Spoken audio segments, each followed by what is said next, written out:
this person is not only not good for you, but they drag you down and they bring you to a lower state to where their frequency is, and that is not a person that deserves to be in your life, and you need to learn how to just cut them off.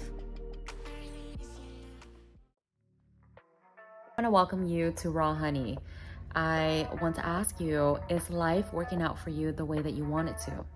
Are you claiming your birthright by living a life that's fulfilling, happy, and peaceful? Because let me remind you, that is exactly what you deserve. You get to choose the perspectives that will work for you, that will help you into creating the life of your dreams. So thank you so much for allowing me to share my thoughts, to be real, raw, and vulnerable with you. I really cannot wait to dive into this week's topic. So what are you waiting for? Let's go. Hello, welcome to episode 18, where we will be talking about tolerating toxicity. I come from being the toxic person in relationships, and I have also tolerated toxicity in my own personal life. But I'm here to say there's no more of that. There is absolutely no more of that. Okay. So I used to be the toxic person. I can speak on this quite well. Um, as much as, when I was toxic, as much as I wanted to blame everything else around me, about, I was constantly unhappy. I was constantly unhappy, and everything was always wrong, and it was never my fault, and nobody seemed to do anything right, and there was always something to complain about. And then I was one day brave enough about 3 years ago to really just sit down and say, you know what, I don't think the problem is outside of me, I think I'm the problem. Okay. And after doing a lot of self-reflection, after I did a lot of work on myself, I could finally say that, everything came from like a very deeply rooted sense of insecurity, a deep sense of unworthiness. So because I already felt like I was not worthy to receive like any kind of love, whether it's like a friendship love or anything like that, I would constantly self sabotage everything, to kind of self fulfill, right? That prophecy that I'm not good enough to receive love anyway. So it's best if I just kind of push everything away, because deep down inside, I don't believe that I deserve anything good. I would numb my pain with a lot of toxic behaviors. I would cope, with a lot of I chose a lot of negative coping mechanisms. And so I was already like, I had no problem with hurting myself. And so since everything mirrors you, and if you're the toxic one and you already don't love yourself, you are going to treat others how you treat yourself. You are going to treat others how you treat yourself. How you show up for yourself is how you're going to show up for others. So toxic people, if you pay special attention, they're already showing up very negatively for themselves. You will be able to spot out that they may have a drinking problem, right? They may have a lying problem, right? They may not always be present, right? So let's dive deeper into what a toxic person might look like. And you may recognize this within yourself, or you may recognize this in someone that you know. All right. So a toxic person, 1 minute they're present, right? And the next moment they're not present. Okay. They run away from a lot of their problems. And there really is no real communication. Okay. And what I've realized is people meet you up to as far as they've met themselves. So if they are already like insecure and they tend to numb out their pain a lot, that means they're not truthful to themselves. They're not able to meet with their own emotions to really understand what's going on with themselves. So it's hard for them to really communicate that to anybody else. Therefore, they're very fearful to communicate. and you'll catch them running away a lot. Every time there's like a confrontation or anything, automatically they get defensive, right? They turn into a victim. It's no longer about you trying to express your feelings, trying to straighten things out. Now they feel like it's an attack on them, so they get very defensive, okay? Because you are triggering their insecurities when you do try to communicate, right? All of these feelings of, oh shit, now we got to talk about like what's wrong. And they already deep down inside know that everything is wrong. No, right? They believe that everything is already wrong. So they don't want to have to talk about anything that will further intensify that feeling that they are not good enough. Okay. They're always in victim mode, and everything somehow seems to be about them, right? And I mean, I could say when I was the toxic one, yeah, it was always about me. It was always about me. Um, they gaslight, right? We all know this so well, especially with like the mainstream media, social media. And to me, how I'm going to define this is when a person knows that their intentions, the reason why they're doing what they're doing, or the intention, the reason why they're not doing what they're not doing is harmful. If the intention actually is to hurt somebody through their actions or their lack of actions, right? But they will never verbally admit their intentions, okay? So that they cannot be pinned, okay? Please be careful of this, because people think just because they're not blatantly telling you their intentions for why they're doing this or why they're not doing this, when really what they want is to hurt you. Because, I know what this feels like when you are so hurt that you want others to feel the hurt.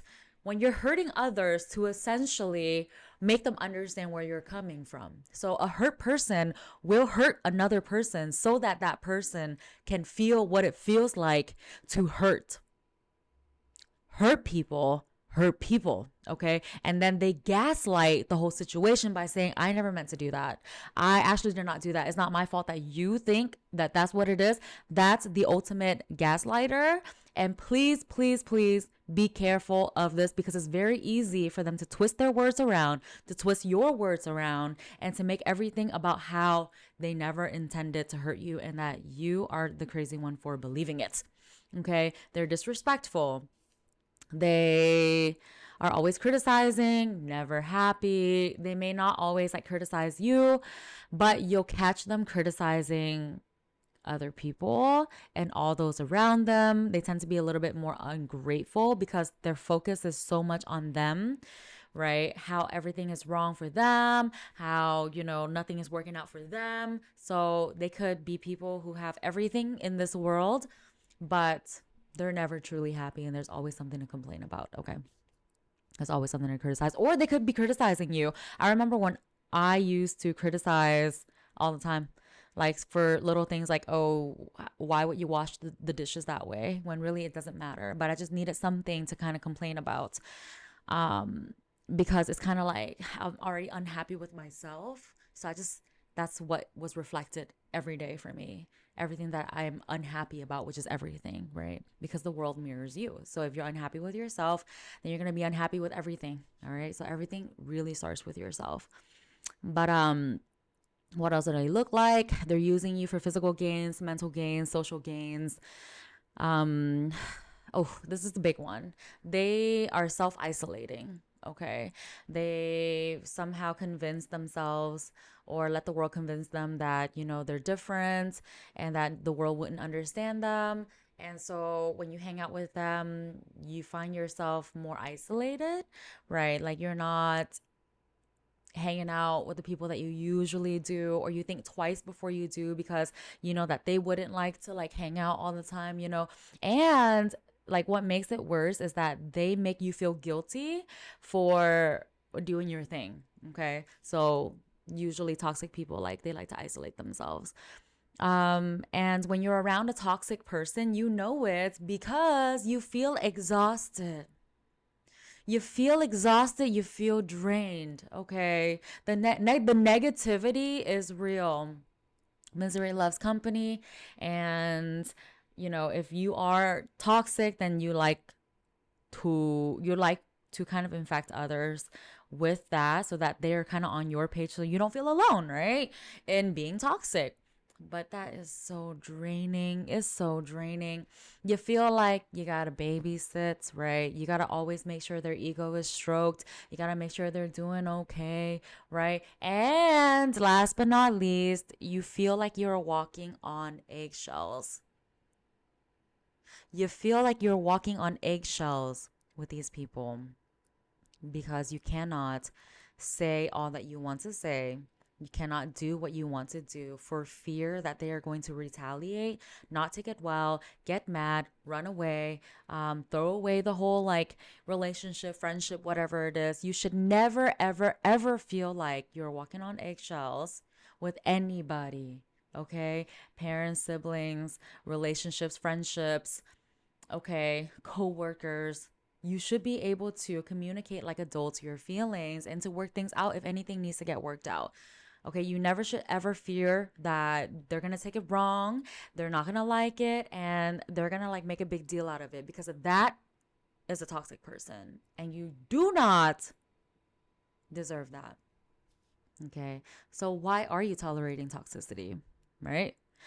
You see this person's potential, you've caught glimpses of like the good in this person, and you are clinging on honestly to breadcrumbs. And if I'm being honest, you're clinging on to these scraps, okay, that someone is good and someone has the potential to change. But let me tell you something, you personally cannot change anybody until they want to change themselves, okay? And you clinging on to the hope that one day they will want to change themselves, but really are dissatisfied with everything that they are right now, is still trying to control them and trying to get them to change. It's not happening until they want to change, okay? So you see someone's good heart that they seem to show one day and then it disappears the next day. Okay, you're clinging on to scraps, and it's essentially like being fed a drug. Like they do the bare minimum to get you to stay, right? They do the bare minimum to show you, oh, I actually love you. I promise. But they know damn well they have no intention of fulfilling that promise because they can't even keep promises to themselves. Okay, how can they fulfill promises to you? So you swear, I know the good is in there. I've seen it. Okay. But I beg you to please consider what's actually going on. What actions do you actually see right now that they are giving to you? Because that's your answer.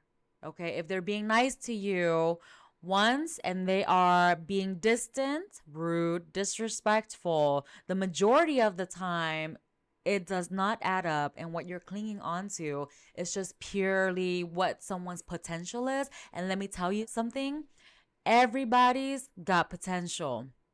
Everybody's got potential, but who's actually living up to that potential and who's actually showing you with action that they want to be in your life?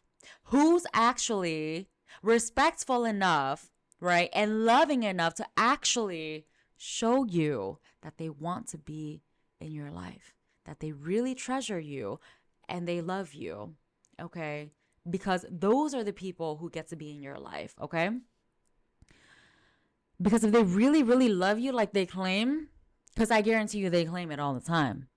Claim. But their action will speak so much louder than their words. Period. So no matter how bad we want to cling on to these words that's not backed up by actions, we have to be strong enough and be wise enough to actually be aware of what's actually happening. You need to let go.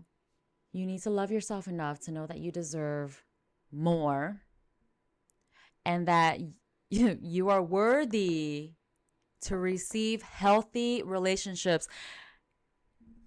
What we deserve is to be surrounded by people who actually love us and care for us truthfully, genuinely. People who have met themselves on that level can give you that much, okay? You don't deserve half-ass people in your life. That's not what you deserve, right? You definitely do not deserve people who are in one day and out the next, okay? You definitely do not deserve an unhealthy relationship where you are questioning things all the time. That is not what you deserve. Oh my gosh, that is not what you deserve, please. And it's so easy to get caught up in all this and to feel like this is it. This is what you got to live with, but no, that is not true because you deserve only the best. And there are people out there waiting to love you. Okay? And you need to start clearing up some space. You need to start clearing up some space. So let me tell you something. When I let go of people that are toxic in my life, it is not a loss. It is not a loss. It is a full gain. I've just gained more peace. I've gained more freedom, and I've gained more space to allow good people to come into my life because now I know exactly what I deserve. Okay? And you do too. So listen to your gut because your gut will always tell you. Your gut will always tell you if a person is meant to be in your life or not. Okay? And please don't feel bad if you've allowed someone to walk all over you this whole time. Right? You were meant to go through that. You were meant to go through that to know what you don't deserve and to have an example of what you want instead. You know what I'm saying? It's all to better you. It's all so no time has been wasted. We pick up the pieces, we get back up and we go. And we leave stronger knowing that we made the right decision when we let go of toxicity and we are no longer tolerating toxicity because we know exactly what we deserve and what we're worthy of. Okay? So let go, stop tolerating toxicity with confidence because that's exactly what you deserve. I just want to add it is not our job to fix anybody. Okay? One, it's not our job to fix anybody. Number two, if you catch yourself trying to fix parts of other people, it's usually because you are wounded yourself and you are trying to heal parts of yourself through trying to heal parts of somebody else. But if that's the case, then you might as well focus all your time and effort into giving yourself the attention that you so desperately need because you're doing it in such a toxic way yourself. To tolerate toxicity is toxic. You know what I'm saying? You don't get a pass, unfortunately, just because you're not the one that's like doing all the toxic stuff. You're putting up with it, and that is worth taking a look at, okay? And then the third point that I really want to add is do not feel guilty for letting go of a toxic relationship, whether that's with family members, whether that's with a partner or a friend. This person is not only not good for you, but they drag you down and they bring you to a lower state to where their frequency is. And that is not a person that deserves to be in your life. And you need to learn how to just cut them off. Okay, your inability to cut someone off is a direct reflection of what you think you deserve. Okay, so I don't think it's fair that you get to sit there that we get to sit there and say, oh my gosh, this person is so toxic to me and like they're hurting me and but like what does that say about you tolerating toxicity, right? It's worth taking a look at. It's definitely worth taking a look at. Okay. So instead of focusing all our time and attention onto how do I help that next person grow, let's take that focus and kind of put it on us, right? How can I grow myself and how can I make myself better? Right? Because when I do, then I will truly see and know and understand what I deserve, and I will naturally no longer tolerate anything that is not good for me. Okay? Period. All right, guys, thanks for joining me for episode 18. I cannot wait to talk to you on episode 19. Have a wonderful day. Bye.